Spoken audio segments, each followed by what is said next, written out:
C'est ouvert. Fermez vos sons en tout temps. C'est bon?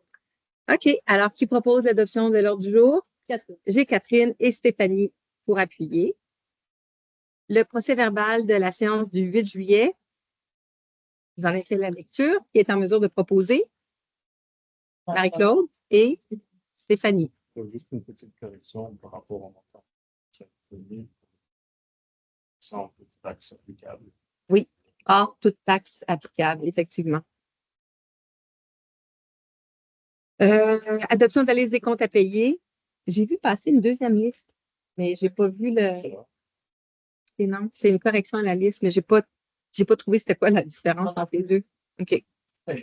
Ben, j'ai regardé puis j'avais pas de questions. Là. Alors, sur la liste des comptes à payer, qui propose? Marie-Claude et Catherine. Alors, on arrive au point 4, suivi et info de la mairesse. Je vais commencer par les panneaux d'interdiction. Très résumé parce que je pense qu'il y a pas mal de choses qui ont été dites déjà. Là. Alors, concernant la pratique de la balle et la baignade au parc Paul Godieu, je pense que tout le monde comprend que l'interdiction qui a été affichée par la municipalité, ça vient d'une demande qui est issue de notre assureur qui veut qu'on interdise, dans le fond, la pratique de ces sports et de ces activités. Considérant qu'elles ne peuvent elles ne peuvent se dérouler de façon sécuritaire. Pour ce qui est du parc de baseball, spécifiquement, le problème concerne les marges de dégagement qui ne sont pas suffisantes. Il faudrait, pour rendre la chose conforme, installer une clôture, installer des filets. Au bas mot, là, on évalue à peu près à 100 000 $ les travaux à faire. Donc, il y a l'aspect financier de la chose. Il y a aussi l'aspect faisabilité, tout simplement. On est en zone inondable.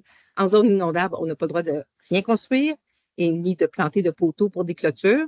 Donc, s'il y avait des choses à faire dans cette avenue, vers cette avenue, il y aurait vraiment beaucoup de travail, de vérification qu'on a déjà commencé, mais qu'il faudrait poursuivre. Et il faut aussi comprendre que le parc, sa vocation a changé au fil des années. Auparavant, c'était vraiment un parc à vocation pour le baseball. Depuis, on a un terrain de soccer, on a un pump track, on a un sentier de marche, on a un service de garde, un terrain de volleyball qui s'est installé. Alors donc, c'est sûr que ça vient restreindre l'utilisation de cet environnement qui, à toutes fins utiles, cette année, n'a pas encore été utilisé à ce qu'on me dit. Alors, c'est pas le principal attrait du parc Paul Godieu. Alors, pour ça, il faudra voir vers quelle avenue on ira. Pour ce qui est de la rivière, quand on est sur un terrain municipal puis qu'on offre un accès à une baignade, qu'on permet une baignade, il faut en fait avoir un lifeguard sur place. Il faut être en mesure d'assurer la qualité de l'eau. On est dans une rivière qui passe à travers des champs agricoles, des champs de bétail. Je ne vois pas comment on peut, même si on faisait des relevés quotidiens, ce qui est bon le matin ne serait pas nécessairement l'après-midi. C'est une rivière. C'est pas comme un lac, c'est pas statique. Ça coule. Donc, ça, c'est un enjeu. Il y a aussi l'enjeu des roches dans le fond. Bref, tout ça pour dire qu'on s'est conformé. On a demandé ce que notre assureur nous demandait. On a fait ce que notre assureur nous demandait. Maintenant, on ne pouvait pas tout simplement mettre à vos risques. La municipalité se dégage de toute responsabilité en matière de responsabilité civile. On s'assume, on interdit. Après ça, si les gens décident d'y aller, ça, c'est vraiment à leur propre risque à eux. Mais nous, on aura fait notre travail en amont. Alors, voilà pour ce qui est du premier point. Revenir sur la fête au village qui s'est tenue samedi. Encore une fois, un succès qui a réuni beaucoup de monde, entre autres des travailleurs étrangers qui avaient reçu une invitation spéciale et qui ont été présents en grand nombre. Tout ça a été possible dans le fond, réalisé par le comité société avec la branche Esquad. Oui, c'est une bienveillante. Oui, vraiment une très belle initiative qui a connu un beau succès. Merci donc aux organisateurs, avec un petit peu plus de remerciements encore plus spécial pour Justin Carling et Stéphanie Jacques qui ont vraiment mis beaucoup d'efforts. Puis merci aussi à l'équipe municipale qui a vraiment donné un très bon coup de main là-dedans et aux pompiers qui ont assuré la subsistance, entre autres, avec le maïs et les hot dogs. Un petit mot aussi sur le remplacement des ponceaux sur le chemin qui va débuter avec le reprofilage des fossés qui débute sur le chemin Épinac le plus rapidement possible, on espère, ce mois-ci. Les ponceaux ont déjà été identifiés, les ponceaux à remplacer ont déjà été identifiés, les propriétaires ont été avisés quand les ponceaux doivent être évidemment remplacés, soit parce que le diamètre n'est pas suffisant, soit qu'ils n'ont pas la bonne longueur ou l'état, ils sont en mauvais état.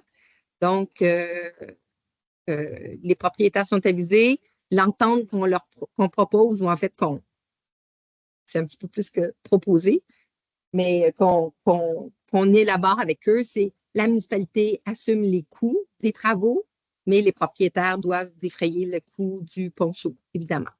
Alors, comme à titre d'information, puis ça va se déplacer dans les autres chemins au fur et à mesure que les travaux vont avancer.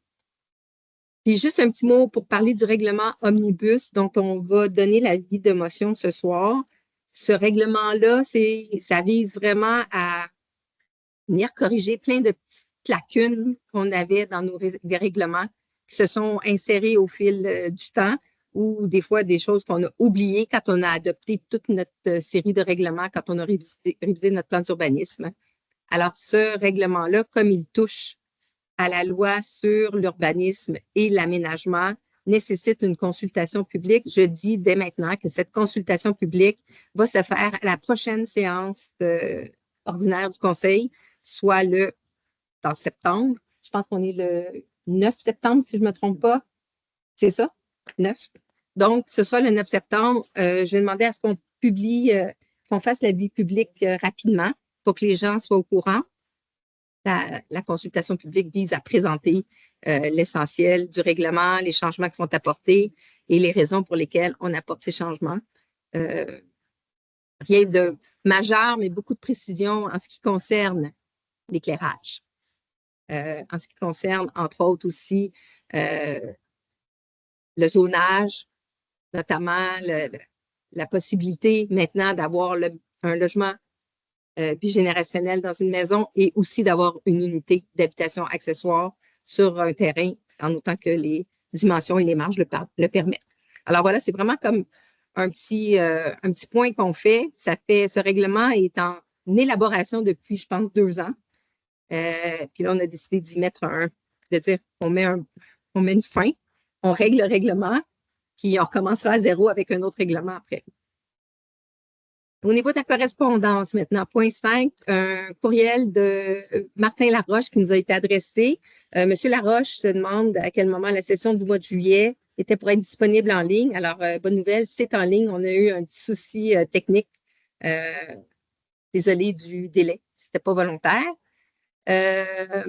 Sa deuxième question, à quand le retour à 70 km/h sur les routes secondaires de la municipalité? Pourquoi pénaliser les citoyens qui roulent sur des routes désertes avec une limite de 50 km qu'on n'est pas capable de faire respecter selon M. Laroche depuis l'acceptation de votre nouvelle limite de vitesse? Alors, à quand la limite de 70? Bien, certainement pas sous cette administration.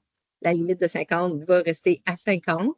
Puis sur le fait qu'on n'arrive pas à la faire respecter, je rappelle à M. Laroche qu'on a un service de sûreté du Québec qui est en mesure de faire appliquer les règlements. Ce n'est pas à nous de faire appliquer les règlements contrôlant la vitesse.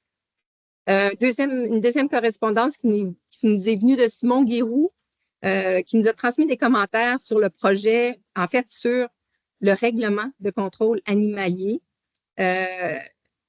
Ça porte notamment sur, il aurait souhaité une stérilisation obligatoire pour les chats, qu'on impose le micropuçage, et il posait une question sur le maximum d'animaux aussi, qu'on autorise maintenant. Il voulait savoir si ça s'appliquait avant que le règlement soit en force. Évidemment pas. Si vous avez plus d'animaux avant l'adoption du règlement, vous gardez vos animaux. On ne va pas demander aux gens de se défaire de leur chien et chat. Dans le fond, puis je profite de cette occasion-là parce que c'est vraiment dommage de recevoir le commentaire parce qu'il était très pertinent sur, à ce moment-ci, alors que le règlement est adopté. L'avis de motion puis de dépôt d'un projet de règlement sert justement à permettre les ajustements et les corrections en cours de révision. Donc, ce règlement-là, l'avis de motion a été donné et le règlement est resté ouvert pendant 6 mois. On avait largement le temps, donc, de faire état des changements souhaités à apporter. Malheureusement, mais ça n'a pas été fait à temps. Alors, ce que je propose, ce que je constate, c'est qu'en séance, on fait toujours, évidemment, les avis de motion sont donnés, on donne l'information, mais de toute évidence, ce soir, on est 5. Je ne sais pas si en ligne, on est des gens, mais c'est peu suivi. Alors, pour contrer ça, on va, pour mieux informer la population, dans le fond, à partir de la prochaine chronique, on va faire une chronique dans le messager, à partir du messager de septembre, qui énumère les avis de motion qui sont donnés et, dans le fond, pour informer les gens qui souhaitent manifester leur intérêt, consulter le règlement et éventuellement y apporter des suggestions de modification. Alors voilà, ça fait le tour pour la correspondance. On arrive aux demandes traitées par le comité consultatif en urbanisme. Je cède la parole à Marie-Claude Aubin.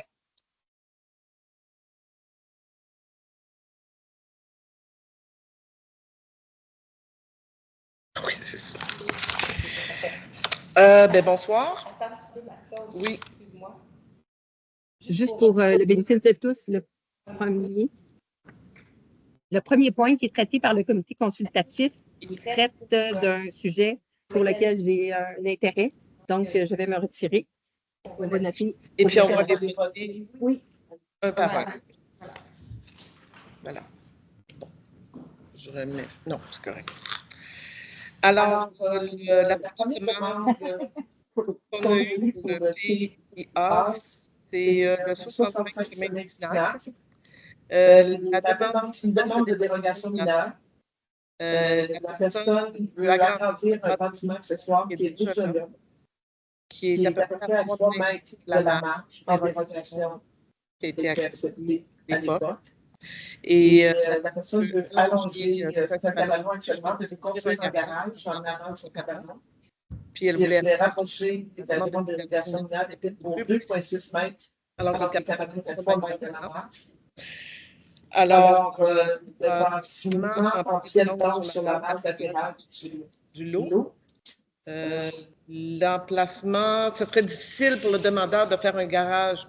Ce n'est pas le terrain qui manque, là, c'est de le faire de l'autre côté. Il n'y a pas d'entrée de maison, il faudrait faire une entrée charretière, etc. Le voisin a témoigné son opposition à la dérogation mineure. Il indique que la construction à cet emplacement augmenterait le risque de propagation de feu, son assurance, diminuerait la valeur de sa propriété. Alors, ce qu'on demande, c'est que le garage, au lieu d'être construit à 2,8 mètres de la marge, soit construit à la même marge que le cabanon, qui est déjà en dérogation mineure actuellement. Donc, de le mettre à 3 mètres de la marge, en espérant que ça va accommoder tout le monde. Alors, Catherine et Stéphanie, je pense que Madame la mairesse pourrait revenir.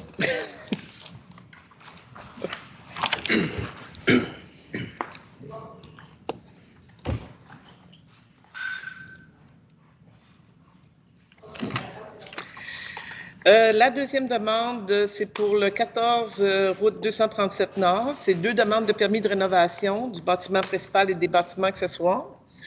Les demandes sont assujetties au PIA, c'est juste à la sortie du village. C'est remplacer les fenêtres du solarium par des fenêtres en bois de seconde main et remplacer les toitures des bâtiments accessoires par un revêtement de métal vissé. Alors, la demande parle de matériaux et de couleurs qui s'agencent avec le reste des bâtiments. Ça s'intègre dans le milieu environnant. Donc, c'est résolu on propose d'accepter la demande telle qu'elle est. Catherine et Steph. La troisième demande, 68 rue principale, c'est une demande pour le remplacement des fenêtres qui a été déposée. La demande est assujettie au PIA, naturellement, c'est dans le village. Les anciennes fenêtres avaient des carreaux.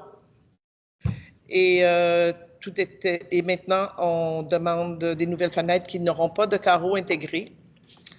Alors, considérant que les fenêtres à carreaux intégrées sont moins économiques en énergie, le cadrage, puis on voulait avoir des cadrages de fenêtres de couleur noire. Elles sont blanches actuellement. Alors, un des critères du PIA exige que les travaux de rénovation n'aient pas pour effet d'amplifier le caractère non traditionnel du bâtiment par l'emploi de matériaux et de couleurs qui ne s'harmonisent pas avec l'environnement bâti du village. Alors, il y a 4 fenêtres en avant de la maison qui ont des dimensions de 46 pouces par 46 pouces. En enlevant les carreaux, ça change beaucoup de l'allure de la maison, là. Alors, on recommande toujours dans le PIA des fenêtres plus hautes que larges. Alors, on demande que les fenêtres de 46 pouces soient subdivisées par un meneau central, ce qui va donner l'impression de 4 carreaux parce que c'est des fenêtres à guillotine. Ça va faire comme des grands carreaux dans lesquels il n'y aura pas de petits carreaux intégrés. Et par ailleurs, considérant que le linteau, les soffites, les gouttières, les cadrages de fenêtres sont blancs, tout comme les éléments extérieurs, les éléments décoratifs du bâtiment, on demande de garder les fenêtres blanches pour une plus grande harmonie de couleurs. Steph?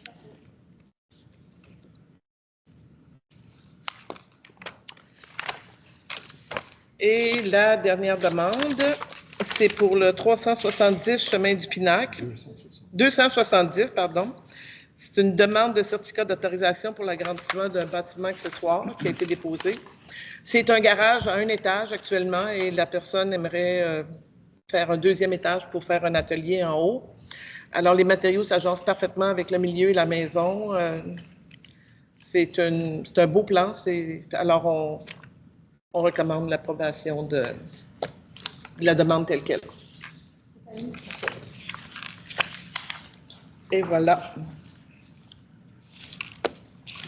Merci, Marie-Claude. Alors, on poursuit. J'arrive au point 10 pour l'avis de motion, justement, pour notre projet de règlement omnibus qui va venir modifier notre règlement de zonage, de lotissement, de construction, les règlements sur les permis et certificats et le règlement sur les PIIA, de même que le règlement sur les conditions d'émission de permis de construction. Alors, qui donne l'avis de motion pour Gilles Prairie, donc, et j'en profite pour dire que avec le dépôt du projet de règlement, le règlement devient accessible, sera en ligne dès demain pour consultation. Point 11, émission d'un chèque, remboursement des interventions à l'arme gymnase pour l'association Garagona. Alors, c'est un chèque à émettre de 356,42 dans le fond, pour rembourser pour des fausses alarmes qui ont été causées par une mauvaise manipulation des serrures à l'école. C'est l'école qui a envoyé la facture au camp Garagona qui agissait, dans le fond, sous la responsabilité de la municipalité, dans ce cas-ci, qui offrait les services, dans le fond, qui offrait l'accès au gymnase de l'école. Alors, qui propose? Stéphanie et Catherine. Émission d'un chèque pour la 2e phase de reboisement du parc municipal. Alors, vous vous rappelez que le grand projet d'aménagement forestier du parc municipal a connu, dans le fond, une 2e évolution cette année avec la plantation de près de vraiment entre 800 arbres, je crois, essentiellement plus 1000, c'est ça? Plus 1000, avec essentiellement des feuillus. Alors, le chèque à émettre est de l'ordre de 8 574,08 sous à l'ordre de la firme Fort Eco pour le travail qui a été fait dans le cadre de ce reboisement. Qui propose? Gilles et Marie-Claude. Point 13, émission d'un chèque pour les honoraires professionnels d'Alain Saladius, qui est notre professionnel qui nous accompagne. La dernière fois, on a voté son chèque, on l'a voté simplement pour, dans le fond, la section eau usée. On avait oublié de tourner la feuille pour la section eau potable. Alors, la somme à régler reste à 1 943,08 sous. Qui propose? Catherine Gilles. Point 14, émission d'un chèque, honoraire d'ingénierie, projet, usine d'épuration, Fédération québécoise des municipalités, qui, encore une fois, nous accompagne dans nos démarches avec le ministère des Affaires municipales. en vue d'en arriver à une offre, un appel d'offres qu'on pourra éventuellement lancer et même adopter ce soir, maintenant. Le projet est maintenant complété. La facture de 823,57. Catherine et Gilles. Point 15. Émission d'un chèque honoraire d'architecte, projet Pracim, caserne et garage à la firme FABG qui a déposé dans le fond, déposé sa proposition de plan pour la caserne et le garage, puis conformément à l'offre de service qui avait été faite au montant de 20 000 qui propose. Marie-Claude et Stéphanie. Point 16, émission d'un chèque pour les honoraires d'architecture. Dans ce cas-ci, c'est le projet de requalification de l'église, restauration. Ici, on parle de... je ne parle pas de 32. Un petit peu. 10. Tu m'as mis dans mes feuilles. OK. OK, donc, oui. C'était pour la toiture, tu dis, celui-là? Point 16. Point 16, c'est ça. Oui.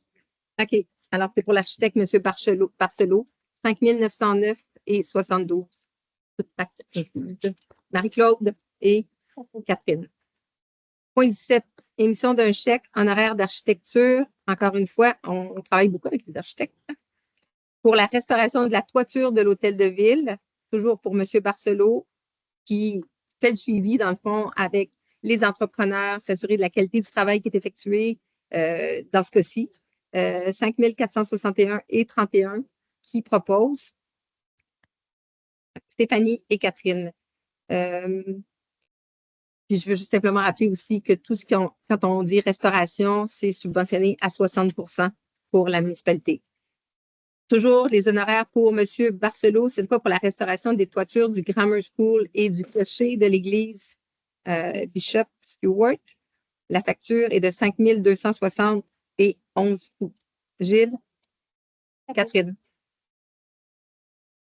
Maintenant, à ceux, Toiture 4 saisons, qui sont l'entreprise qui a réalisé les travaux de toiture à l'hôtel de ville, dans le fond, un premier paiement de 206 955 avec les taxes pour le travail qui a été effectué à l'hôtel de ville. Stéphanie et Gilles. Encore une fois, cette fois-ci, on parle on ne parle pas de restauration. On est ici. Rappelle-moi, requalification. Donc, on est à Restauration de peau. Non, je parle en haut. Je parle au 19. On n'est pas dans restauration. Excuse-moi. OK. Ça, c'est la restauration. Ah, oui, je le vois là. OK, donc 60 encore une fois. Pour la requalification, le programme de subvention qui touche à la requalification de l'église Bishop, restauration des vitraux, il y a une facture à payer de 16 441,43 à l'ordre Studio du Verre qui propose Marie-Claude et Stéphanie. 21. Offre de services professionnels pour le suivi et l'exploitation des installations eau potable et eau usée. On fait déjà affaire avec Aquatech pour l'eau potable. Maintenant, on doit leur demander de s'occuper des eaux usées à la suite du départ de notre directeur des travaux publics qui avait la formation pour traiter cet aspect. Alors, leur offre de service, mensuellement, c'est 3 342 sous. Et en fait, le contrat va jusqu'à quand?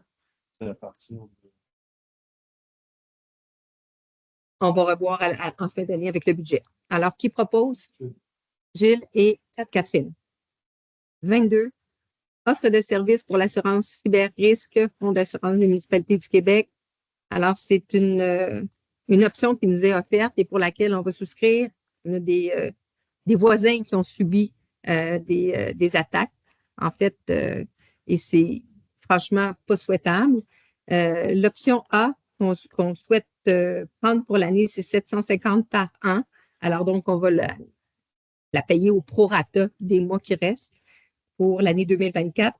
Et l'option B, à partir de 2025, pour 1 200 $ par année, une fois que les mises à jour nécessaires des systèmes municipaux auront été effectuées. Alors, qui propose? J'ai Marie-Claude et Catherine. 23. Offre de services pour le projet de requalification de l'église. Là, on parle de la restauration des toitures gouttières par toiture 3 étoiles. L'offre de services qu'ils nous ont déposée est au montant de 13 897,60 sous. Toiture 3 étoiles sont l'entreprise qui, dans le fond, refont le toit actuellement à l'église.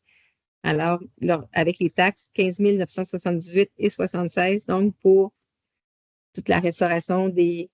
En fait, quand on dit restauration des toitures, il faudrait spécifier un peu. J'ai précisé que c'est... Pour les gouttières. C'est une directive de notification. OK, le même titre. OK, je comprends. OK, je comprends. Alors, qui propose? Marie-Claude et Catherine. 24, offre de service pour la restauration, pour la peinture, cette fois-ci, des toitures. Le Grammar School a besoin d'amour depuis de nombreuses années. Donc, on reçoit une offre ici pour le peindre, ainsi que le clocher, le lanterneau, dans le fond, qui est sur le toit, de même que le clocher de l'église Bishop. Tout ça pour la modique somme de, pardonnez-moi, je suis trop au bon endroit, 89 565,53 avec les taxes. Subventionné, oui, à 60 %. N'empêche que c'est quand même des travaux qui sont consistants. Alors, juste mentionner que ça se répartit de la façon suivante. Il y a 34 700 $ pour le Grammar School. On parle de peinturer la toiture en acier, ainsi que les 4 façades de la petite toiture de l'ancien clocher. On enlève les vieux arrêts-neige, on en remplace par de nouveaux. On enlève les gouttières, on les réinstalle. On peinture tout le bois de l'ancien clocher et toutes les corniches de ces toitures. Il ne s'agit pas juste de peinturer, il faut aussi, dans le fond, poncer, réparer ce qui est là. L'autre portion qui va à l'église est de 43 200. Là, on parle de sabler, réparer, ragréer la toiture du clocher, les 4 versants.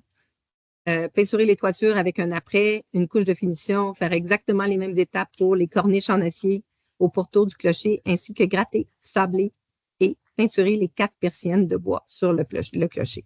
Et juste mentionner que ces travaux, particulièrement à l'église, se font en hauteur, nécessitent donc une nacelle, la présence d'une nacelle sur place. Qui propose? Marie-Claude et Catherine. Offre de services juridiques PFD Avocat. Alors, c'est pour un forfait où on peut appeler, dans le fond, le nombre d'appels est illimité pour des consultations ponctuelles et sporadiques de l'ordre de 500 $ en 2024 et de 1 000 $ par mois en 2020, par année, pardon. Je dis par mois. 1 000 $ par année en 2025. Qui propose? Gilles?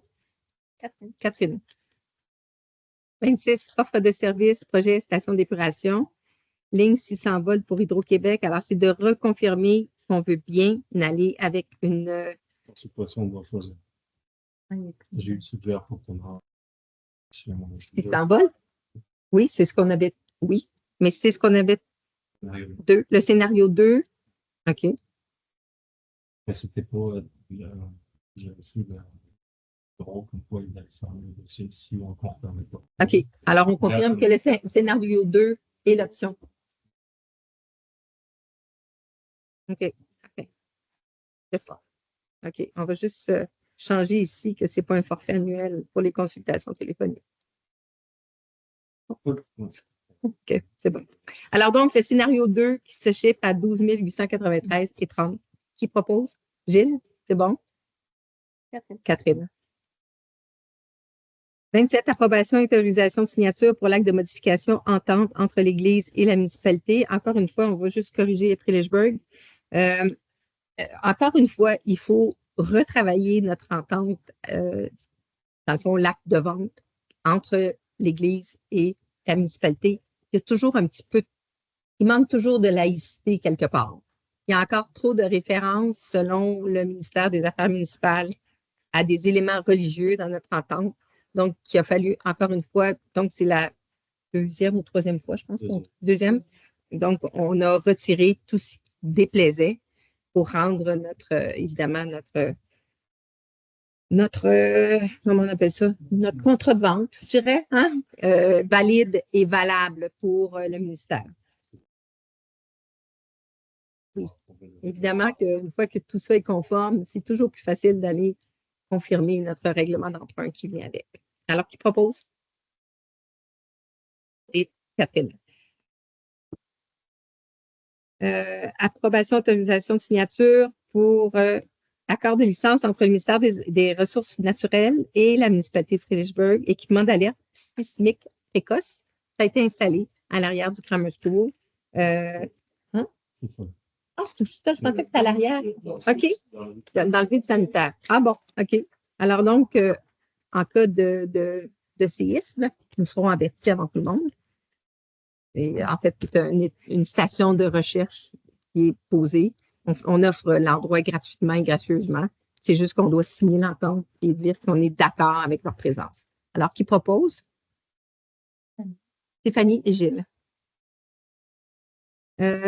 Approbation, autorisation, signature pour l'entente intermunicipale en matière de loisirs avec la ville de Cowansville qui nous demande, dans le fond, pour la prochaine année, de renouveler l'entente qu'on avait initialement qu'on avait en 2024.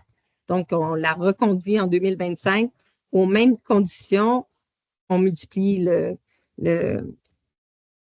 l'indice des prix à la consommation de fin septembre, puis on ajoute les taxes. Alors, juste pour rappeler à tout le monde ce que ça représentait en termes de coûts, ce que ça coûte à la municipalité, c'est 321,39, donc fois l'indice des prix à la consommation au 30 septembre par inscription à la notation.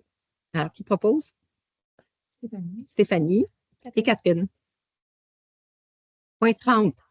Approbation et autorisation de signature pour l'entente intermunicipale de délégation de compétences et de services sur les matières recyclables sur le territoire de la MRC de Brome-Missisquoi. Alors, tout ça, dans le fond, touche le fait qu'il y a eu une loi qui modifie la loi sur la qualité de l'environnement en matière de consignes et de collecte sélective. À la suite de l'adoption de cette loi, Éco-Entreprise Québec devient l'organisme qui est désigné par le gouvernement puis qui gère cet aspect. On lui confie la responsabilité d'élaborer, mettre en œuvre et soutenir financièrement un système de collecte sélective de certaines matières recyclables partout au Québec.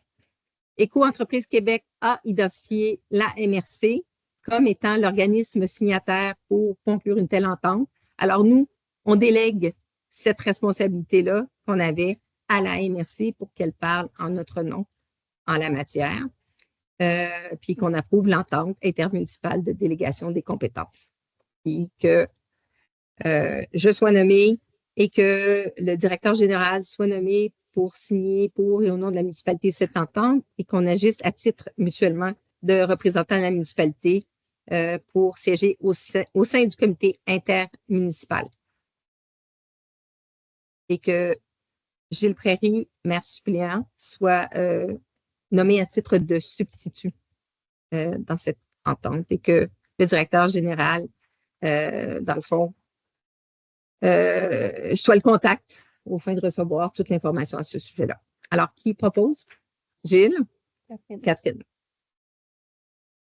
Approbation et autorisation de signature entendre sur le filtrage des personnes appelées à œuvrer auprès des personnes vulnérables.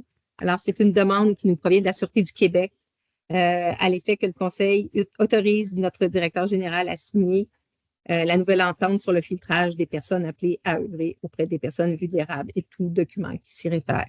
Alors, qui propose? Stéphanie et Gilles. 32. Approbation et autorisation de signature offre des services bancaires révisés de la Banque royale du Canada. Alors, l'entente qu'on avait avec la Banque royale est échue depuis un petit bout de temps. Elle était en renouvellement. On avait profité de cette étape, dans le fond, pour vérifier auprès d'autres institutions financières dans le fond, l'offre qui nous était faite par la Banque Royale. On a eu des conditions très, très avantageuses offertes par deux autres institutions financières, Desjardins et la Banque nationale.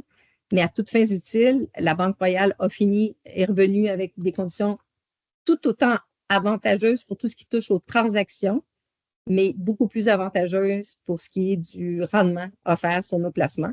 Puis comme on détient quand même un compte avec un montant assez conséquent, ça fait une bonne différence sur les revenus de la municipalité. Alors, on a décidé de poursuivre avec la Banque Royale. Alors, qui propose? Marie-Claude? Catherine. Bon, approbation et autorisation de dépôt d'une demande au programme d'aide à la voirie locale, le volet redressement et sécurisation. La nouvelle est arrivée à 16h aujourd'hui. Le programme ouvre dans 2 semaines. Là, en fait, il est ouvert maintenant. Il est déjà ouvert. Alors, il est ouvert pour une courte durée. Alors, si on veut souscrire, de faire une demande de subvention, ce qu'on a besoin, ça touche les routes, l'entretien des chemins. Mieux c'est subventionné. Plus c'est subventionné, mieux c'est. Alors, on veut juste avoir l'autorisation de présenter une demande d'aide financière, puis on confirme notre engagement à respecter les modalités d'application. Qui propose? J'ai Gilles. On le laisse. Stéphanie.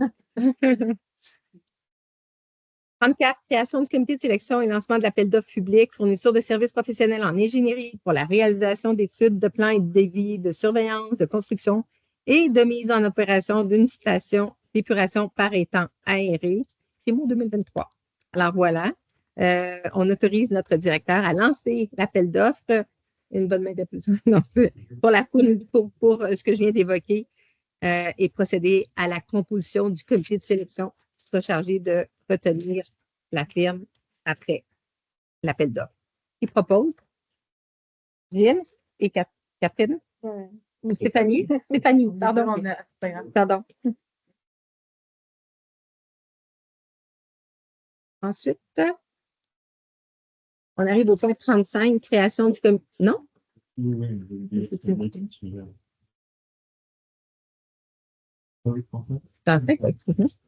Oublié de dérouler.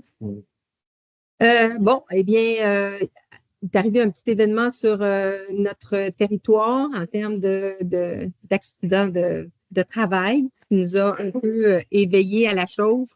Puis on a constaté qu'on avait aussi l'obligation de créer un comité de santé et sécurité du travail. Alors, c'est ce qu'on fait, ce que cette résolution nous permet de faire. Le conseil municipal mandate le directeur général à mettre en place ce comité et à créer et à pourvoir le poste d'officier en sécurité au sein de l'administration municipale. Qui propose? Catherine et Stéphanie. À la suite de quoi, on va procéder à la mise à jour de l'organigramme de l'administration municipale au point 36. Donc, considérant la création du comité de santé et sécurité du travail, considérant la démission de notre directeur de la voirie et des travaux publics, considérant également le départ imminent de notre urbaniste pour un congé sabbatique d'au moins 1 an. Donc, considérant ce nouvel organigramme de la municipalité qui a adopté le conseil en mars 2024, nous voulons améliorer l'appareil administratif de la municipalité. On a procédé à l'analyse des besoins actuels, futurs, en termes de ressources humaines. Donc, ce qu'on propose, c'est de permettre au directeur général de mettre à jour notre organigramme, de l'autoriser à créer le poste de directrice adjointe au service municipal de la sécurité incendie, que le conseil autorise le directeur également à créer le poste de superviseur au service municipal des travaux publics et de la voirie. Alors, ce ne sera plus un poste de directeur des travaux publics, ce sera un poste de superviseur. Et qu'en vue de prendre la gestion du département d'urbanisme, notre inspecteur municipal, assistant au greffe actuellement, Dominique Megui, se consacre uniquement aux besoins du service municipal d'urbanisme et soit nommé inspecteur municipal, et que le conseil municipal autorise le directeur général à créer le poste de greffière adjointe et donc à implanter, puis qu'on autorise notre directeur à implanter tous les programmes de formation liés à ces postes. Qui propose? Catherine. Marie-Claude. Alors, toujours dans le même esprit, point 37. On parlait tantôt du poste de directrice adjointe à la... comment tu appelles ça? Greffière adjointe, voilà. Alors, le point 37, c'est pour l'embauche de la greffière adjointe, Mike Storks. Donc, considérant cette résolution qu'on vient d'adopter, on a fait un appel aux candidats déjà. Le comité ressources humaines a rencontré Mike. Elle a vraiment démontré, elle a toutes les compétences. Elle a agi comme directrice générale à Bolton West déjà, comme directrice adjointe aussi, générale adjointe auparavant. C'est une passionnée de greffe, ce qui n'est pas donné à tout le monde. Mais c'est vrai. Alors donc, on propose de l'engager au titre de greffière adjointe selon les conditions prévues à son contrat de travail et spécifier que c'est une ressource que nous viserons à partager avec d'autres municipalités, comme on le fait avec nos inspecteurs et directeurs en urbanisme. C'est une méthode qu'on développe de plus en plus pour nous permettre d'accéder aux ressources dont on a besoin, mais qu'on ne peut pas, dans le fond, accueillir à temps plein ici en fonction de notre budget. Alors, qui propose? Marie-Claude? Catherine. Ensuite, pour l'embauche de la directrice adjointe service incendie et qui sera également officière en sécurité, le nouveau poste qui a été créé. On parle de Samantha Salois, qui est très impliquée au sein de la brigade, déjà pompière ici, qui est capitaine même au sein de la brigade, qui a été la première à occuper un poste de ce haut niveau au sein de toute la MRC. Elle a la compétence, la motivation et l'intérêt pour le poste de directrice adjointe du service et a aussi l'approbation complète et la recommandation totale du directeur incendie. Et elle pourra également assurer le poste d'officier en sécurité en vue de former le comité santé et sécurité du travail. Alors, cette résolution vise à autoriser le directeur général à procéder à la mise en place de la nouvelle structure du service municipal de la sécurité incendie. Qui propose? Stéphanie et Catherine. Oui, et évidemment, je ne l'ai pas mentionné, on l'engage également. On met à jour son contrat de travail et on la nomme officiellement directrice adjointe du service municipal de la sécurité incendie et officière en sécurité. On engage 4 pompiers au service incendie pour nous aider à atteindre notre niveau auquel on aspire, comme en termes de brigade. Les noms suivants sont proposés par le directeur. Il s'agit de Maxime Lacoste, qui est une recrue, Dustin Domingue comme auxiliaire, Yves Côté comme auxiliaire et Andrew, aidez-moi, Chilsom Adlock. Chilsom, c'est bon? Chilsom Adlock en tant que pompier mécanicien. Qui propose? Stéphanie et Catherine. On s'entend qu'il s'agit de pompiers à temps partiel pour agir au sein de la brigade. Projet d'entente avec la municipalité de Saint-Armand, embauche et partage d'un inspecteur municipal. Alors donc, on l'a évoqué un peu tout à l'heure, avec le départ de notre urbaniste, notre inspecteur actuel va, dans le fond, déplacer sa fonction vers le rôle d'urbaniste, libérant ici un poste d'inspecteur. On travaille déjà à rechercher un inspecteur qu'on va partager avec la municipalité de Saint-Armand. Puis on veut se donner le temps de le faire. C'est prévu pour le budget de 2025, mais on veut déjà commencer à mettre en place, dans le fond, toute la mécanique de la politique de partage d'une ressource. Alors, qui propose? Catherine et Stéphanie. On est rendu à quel point, là? 41. Ah! J'arrive à la dernière page. C'est magnifique. Un mois d'août, normalement, on n'avait pas de séance, je vous rappelle, hein? On a 47 points ici. Alors, une demande pour le pont Moulin-à-Scie au ministère des Transports du Québec. Simplement, ce n'est pas la première fois qu'on l'a fait. On a une bonne oreille quand même. Et on sent qu'il y a une bonne volonté de travailler pour réouvrir le pont du Moulin-à-Scie, mais on tient vraiment à remettre encore notre demande de l'avant. À la suite de la micro-rafale et des événements qui sont survenus, au fait que le seul chemin d'accès au camping et au chemin des chutes a été bloqué pendant longtemps en raison des arbres qui étaient tombés. Ça a vraiment compliqué la situation. Ça a rendu difficile l'évacuation des blessés. Ça a rendu difficile l'évacuation des campeurs. Alors donc, on demande au ministère des Transports de mettre tous les efforts possibles pour réaliser cette réfection de pont prévue pour 2025, mais la réaliser dans un plus court temps d'ici l'automne en 2024. Alors voilà qui sera envoyé au ministère des Transports qui propose. Gilles et Stéphanie. Une petite demande pour le passage des cyclistes. Je ne me rappelle plus de la date de l'événement. C'est au mois de septembre, mais c'est pas durant la fin de semaine. Non, c'est pas la fin de semaine du travail, mi-septembre. Pour un événement qui va quand même regrouper un bon nombre peut-être comme 1000 cyclistes, mais c'est pour traverser, dans le fond. Ils arrivent de Donham puis ils s'en vont à Saint-Armand. C'est vraiment comme pour traverser, passer du chemin de Donham au chemin de Saint-Armand. Ils ont besoin d'une autorisation de la municipalité. Qui propose?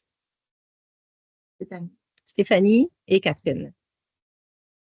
Lettre de soutien au projet à l'écoute du Cosmos. Je vais laisser le directeur général en dire un petit peu plus à ce sujet-là. Suite de notre exposition avec le planétarium et le partenariat qu'on a développé avec le consulat du Mexique et qui souhaite organiser une très grande exposition internationale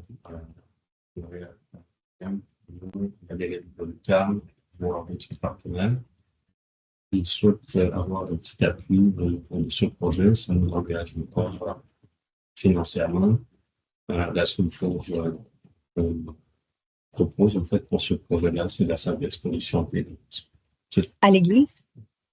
Donc, okay. Les dates devront être confirmées et les conditions devront être confirmées. C'est juste la lettre qui appuie notre D'accord, je comprends.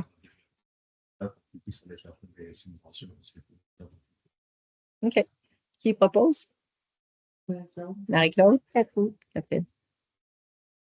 Alors, le point 44, nouvelle des comités consultatifs. Juste passer tout de suite qu'environnement, Josiane est absente, est en vacances, mais simplement rappeler que ce mois-ci, ils vont être présents au marché fermier. La date n'est pas confirmée encore, mais on va le faire paraître sur la page, sur le site Internet de la municipalité. Puis également qu'il y a un poste ouvert au comité consultatif en environnement. S'il y a des gens intéressés, vous pouvez soumettre votre candidature jusqu'à la fin du mois. C'est ouvert en écrivant à municipalité@philipsburg.ca. Agriculture et foresterie, Bob est en vacances aussi. Donc, il n'y avait rien de particulier qu'il m'avait laissé comme message. On aura plus à dire au mois de septembre à son retour. Alors, société, avec Stéphanie. Oui, donc pour le comité société, donc la bibliothèque s'agrandit tranquillement. Des bibliothèques ont été posées, là, ceux qui sont présents dans la salle peuvent le voir, là, sur le long d'un mur au complet là, du deuxième étage de l'hôtel de ville. Donc, c'est ça, on est en préparation pour l'automne avec quelques offres de conférences et tout ça là, donc à venir. L'autre chose aussi qui s'en vient organisée par le comité société, c'est le retour des soirées cinéma jeunesse. Donc, les dates sont à confirmer encore, mais on a 4 films qui seront présentés. Je n'ai pas la liste des films avec moi, malheureusement, là, c'est comme c'est tout frais, là, mais ça va être bientôt disponible sur les réseaux sociaux, là, ça va être publicisé, là, donc probablement fin août, mi-septembre. Au BT Betrave, en collaboration avec le comité société de la municipalité et la fiducie du Mont-Pinac. Merci Stéphanie. Marie-Claude pour culture et tourisme ainsi que patrimoine bâti. Oui. Alors, pour le comité consultatif en culture et tourisme, on est en train de finaliser les recommandations au conseil pour le changement de nom du parc municipal sur le chemin Richford. On a des conférences de prévues, mais je vais vous venir avec les détails. On a un cours aussi qui pourrait commencer en janvier, un cours sur l'histoire de la région. Alors ça, on va revenir avec les détails. Et puis, on travaille beaucoup sur trouver des moyens de financer notre part à payer sur l'Église Bishop, alors des moyens de financement. S'il y en a qui ont des idées, gênez-vous pas. On en a quelques-unes, mais toute bonne idée est la bienvenue, naturellement. Alors, puis pour le comité consultatif, on fait un petit groupe pour alors, c'est de la suite pour répertoire des bâtiments de la région. Il y a une conférence donc, sur Marcel Perron qui s'en vient à l'automne aussi. Septembre ou octobre, je crois. Septembre ou octobre, oui, c'est le comité culture soviétique. Oui, c'est ça. Parce que c'était les 100 ans de Marcel Perron. Alors, je vais revenir avec les dates. Les dates et tout, quand dès qu'on va savoir. Les dates. Oui, OK, parfait. Merci. Voilà. Juste en terminant, juste mentionner les tableaux qui sont affichés, évidemment, pour le bénéfice des personnes dans la salle. Ce sont des œuvres qui ont été réalisées par les enfants de l'école en compagnie de l'artiste, je ne me rappelle plus son nom, en résidence, ou c'est peut-être pas l'artiste, c'est peut-être comme oui, c'est ça. Je me demande. En tout cas, c'était vraiment de faire des œuvres à la manière de Riopelle qui était à l'honneur l'année passée, partout. Alors donc, c'est magnifique. C'est vraiment comme il nous avait demandé la permission d'exposer le résultat des œuvres et c'est avec grand plaisir que nous avons accepté. J'arrive au point Varia. Avait-on quelque chose au point? Non, on n'avait rien au point Varia. Alors, période de questions au point 46. Est-ce qu'il y a des questions?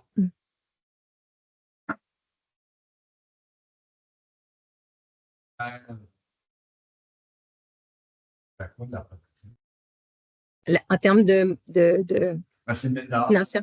Non, combien ça nous protège jusqu'à hauteur de? Oui, parce que c'est l'âme sonore. Oui. Les gens qui sont fait attraper, après ça, c'est des rançons. Exact, c'est ça. Est-ce que c'est un certain montant? Parce que c'est eux qui négocient. Ils vont récupérer les données. C'est quel type de couverture de données? C'est une couverture financière, essentiellement. Donc, c'est jusqu'à hauteur de... Le montant ne me revient pas. Celle qu'on a cette année, c'est je ne exact, ça doit être 500. Non, c'est pas ça. Ça va nous rapporter combien? Combien il nous protège jusqu'à la hauteur de combien?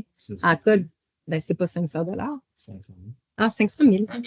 OK, c'est bon. Et celle qu'on prendra par la suite, une fois que notre système soit mis à jour, c'est-à-dire qu'il soit plus performant, tu verras pas qu'il sera moins vulnérable, mais vu l'ampleur du système, il aura quand même plus de risques. Là, on va dire que là, c'est de la réduction de 2 millions. Oui. Parce que je ne fais pas si ça fait longtemps. Et nous, on était avertis parce qu'on en a énormément de courriels, c'est quelque chose. Et il y a déjà des cas qui sont présents dans la région. Oui. Est-ce que vous êtes entraîné pour l'âme sonore? Comment je travaille? Certaines fréquences, c'est vraiment un courriel où vous avez Je comprends. là, c'est vraiment tout est orchestré. Oui. Par la compagnie pour entraîner les gens à la... Oui, je comprends. À être plus sensible et à ma connaissance.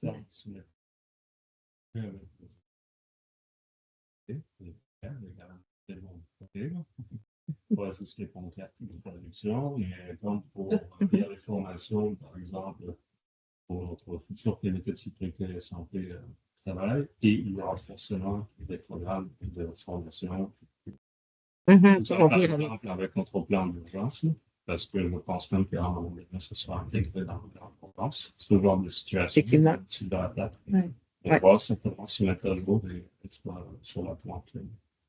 Le deuxième volet de mon intervention, c'est au niveau des amendes pour bruit posées par les poteaux. C'est un sujet très populaire il y a quelques années. Oui. Moi, je suis sincèrement, évidemment, le problème persiste. Oui. Est-ce que la Sûreté du Québec a lancé la serviette? J'avoue qu'il y a moins d'interventions en la matière là, depuis, je dirais, depuis l'année passée. Il y a eu comme une opération, mais à ma connaissance, une seule l'année passée, contrairement aux années précédentes où on en avait au moins 2 par été. Mais c'est un bon point que je vais relancer auprès du comité de sécurité publique à la MRC pour leur demander un suivi plus, plus serré. Alors, est-ce qu'il y a d'autres questions? Est-ce qu'il y avait des questions en ligne? Non. OK, parfait. Alors, on arrive donc à la levée de la séance. Qui propose? Gilles et Catherine. Merci beaucoup. Merci. Oui, merci.